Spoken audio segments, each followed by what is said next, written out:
આપણી આજુબાજુ માત્ર 3 જ પ્રકારના વ્યક્તિઓ હોય છે.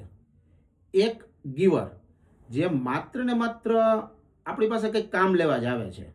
એને કોઈ દિવસે કામ આવવાનું હોતું જ નથી આપણને. એ માત્ર પોતાની ગરજ પૂરતા હોય છે. એ ચાહે આપણી લાગણીઓની એને હૂંફની જરૂર હોય ત્યારે આવે છે, આપણા તરફથી કોઈ ફાઇનાન્શિયલ મદદની જરૂર હોય, અથવા તો આપણું બીજું કોઈ કામ એને લેવાનું હોય. બીજી પ્રકારના વ્યક્તિઓ જે છે એ છે મિક્સર. મિક્સર એટલે એ બહુ કેલ્ક્યુલેટિવ હોય છે. તમે એને કેટલું કામ લાગેલા છો એ પ્રમાણે તમને કામ લાગશે.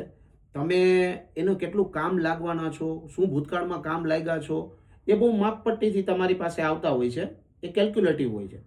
ત્રીજી પ્રકારના જે વ્યક્તિ છે એ બહુ જબરજસ્ત છે અને ભગવાને એમને સ્પેશિયલ તમારા મદદ કરવા માટે મોકલેલા હોય છે. એ છે ગીવર. એ માત્ર એને કોઈ ફરક નથી પડતો તમારે પાસે શું પદ છે, તમે કયા લેવલના છો, અમીર છો, ગરીબ છો. એ માત્ર તમારી પ્રોબ્લેમમાં તમને મદદ કરવા માટે આવે છે. અને એ લોકોને બીજાની મદદ કરી અને ખૂબ ખુશી મળતી હોય છે. એટલે ભગવાનને એક પ્રાર્થના કરવી જોઈએ કે ત્રીજી પ્રકારના વ્યક્તિઓ વધુના વધુ આપણી જિંદગીમાં આવે.